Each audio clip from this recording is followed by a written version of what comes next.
ଦୋସ୍ତ ଆଲସ୍ୟକୁ ମଣିଷର ପରମ ଶତ୍ରୁ କୁହାଯାଏ। ଗୋଟିଏ ଅଳସୁଆ ବ୍ୟକ୍ତି ତା ଜୀବନରେ କେତେବେଳେ ବି ସଫଳତା ହାସଲ କରିପାରେ ନାହିଁ। ଏହି କାହାଣୀ ଆପଣଙ୍କୁ ଆଲସ୍ୟରୁ ଦୂର କରିବ ଏବଂ ଆପଣଙ୍କୁ ସଫଳତାର ବାଟ ଦେଖାଇବ। ଦୟାପୂର୍ବକ ଏହି କାହାଣୀ ଶେଷ ପର୍ଯ୍ୟନ୍ତ ଦେଖନ୍ତୁ। ବହୁତ ପୁରୁଣା ଦିନର କଥା। ଗୋଟିଏ ଗାଁରେ ଗୋଟିଏ କୃଷକ ରହୁଥିଲା। ସେ ତା କ୍ଷେତରେ ଧାନ ଫସଲ କରିଥିଲା। ସେ ଫସଲରେ ଗୋଟିଏ ବସାରେ ଗୋଟିଏ ଚଢ଼େଇ ଏବଂ ତାର ଛୁଆ ରହୁଥିଲେ। କିଛି ଦିନ ପରେ ସେ ଫସଲ ପାଚିବାକୁ ଲାଗିଲା। ସବୁଦିନ ପରେ ସେ ଦିନ ବି ସେ ଚଢ଼େଇ ଜଙ୍ଗଲକୁ ଗଲା କିଛି ଖାଇବା ଆଣିବା ପାଇଁ। ଜଙ୍ଗଲରୁ ଖାଇବା ଆଣି ସେ ବସାକୁ ଫେରିଲା ଏବଂ ଦେଖିଲା କି ତା ଛୁଆମାନେ ଡରିକି ଅଛନ୍ତି। ସେ ଚଢ଼େଇ ତା ଛୁଆକୁ ଡରର କାରଣ ପଚାରିଲା। ସେ ଚଢ଼େଇର ଛୁଆମାନେ କହିଲେ କି ଆଜି କୃଷକ ଆସିଥିଲା ଏ ଜମିର ଫସଲକୁ କାଟିବା ପାଇଁ। ସେ କହୁଥିଲା କାଲି ତାର 3ଟି ପୁତ୍ରକୁ ପଠାଇବ ଏବଂ ଏ ଫସଲକୁ କାଟିବ। ସେ କଥା ଶୁଣି ସେ ଚଢ଼େଇ କହିଲା, ଡର ନାହିଁ, କାଲି କେହି ବି ଆସିବେ ନାହିଁ। ସେ ଚଢ଼େଇ ଯେମିତି କହିଥିଲା ସେମିତି ହିଁ ହେଲା। ପୁଣି ସେ ଜଙ୍ଗଲକୁ ଗଲା ଖାଇବା ଆଣିବା ପାଇଁ।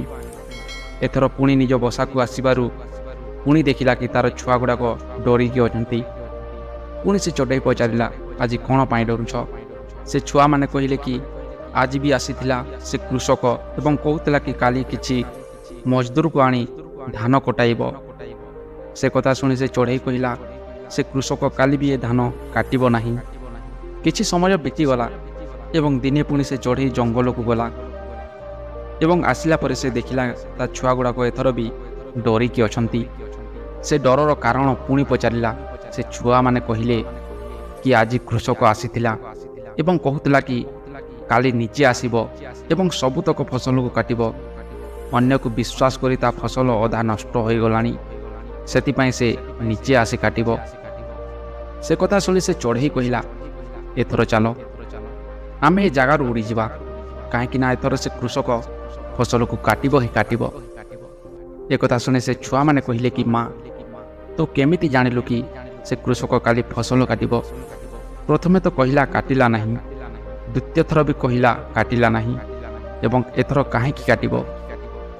ତା ଛୁଆର କଥା ଶୁଣି ସେ ଚଢ଼େଇ କହିଲା କି ପ୍ରଥମ ଥର ସେ କୃଷକ ତା ପୁତ୍ର ଉପରେ ବିଶ୍ୱାସ କରୁଥିଲା ଏବଂ ଦ୍ୱିତୀୟ ଥର ସେ ମଜଦୁର ଉପରେ ନିର୍ଭର ବା ବିଶ୍ୱାସ କଲା, କିନ୍ତୁ ସେ ଆଜି ନିଜ ଉପରେ ନିର୍ଭର କଲା ଏବଂ ସେ ଜାଣିଗଲା ଯେ ନିଜ କାମରେ ସଫଳତା ପ୍ରାପ୍ତ କରିବାକୁ ଯାଇ ଅନ୍ୟ ପ୍ରତି ନିର୍ଭର କରିବା ବା ବିଶ୍ୱାସ କରିବା ଗୋଟିଏ ମୂର୍ଖର କାମ। ସେଥିପାଇଁ ସେ ନିଜେ ଫସଲକୁ ଆସି କାଲି କାଟିବ। ସେ କଥା ଶୁଣି ସେ ଜାଗାରୁ ସେ ଚଢ଼େଇ ଏବଂ ତାର ସବୁ ଛୁଆ ଉଡ଼ିକି ଚାଲିଗଲେ।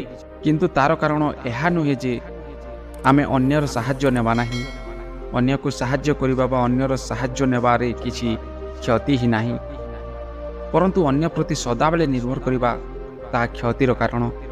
ଯଦି ତୁମ କାର୍ଯ୍ୟକୁ ଭଲ ଭାବରେ ଏବଂ ସମୟ ଥିବା ପୂର୍ବରୁ ପୂରଣ କରିବାକୁ ଚାହାନ୍ତି, ତ ଏହି ଉଚିତ ହେବ କି ଆପଣ ନିଜେ ସେ କାମକୁ କରନ୍ତୁ। ଆପଣଙ୍କ କାମକୁ ନିଜେ କରିବାର ଅଭ୍ୟାସ ଆପଣଙ୍କୁ ସ୍ୱାଭିମାନ ବନାଇଥାଏ ଏବଂ ଗୋଟିଏ ସ୍ୱାଭିମାନୀ ମଣିଷ ସମ୍ମାନ ପୁରା ସମାଜରେ ପାଇଥାଏ। ଆପଣଙ୍କୁ ଆଲସ୍ୟରୁ ତ୍ୟାଗ କରାଇବା ପାଇଁ ମୋର ଏକ ଛୋଟ ପ୍ରୟାସ। ଯଦି ଭଲ ଲାଗିଥାଏ ତ ଭିଡ଼ିଓଟିକୁ ଲାଇକ୍ ଏବଂ ଚ୍ୟାନେଲଟିକୁ ସବସ୍କ୍ରାଇବ୍ କରିଦିଅନ୍ତୁ। ଧନ୍ୟବାଦ।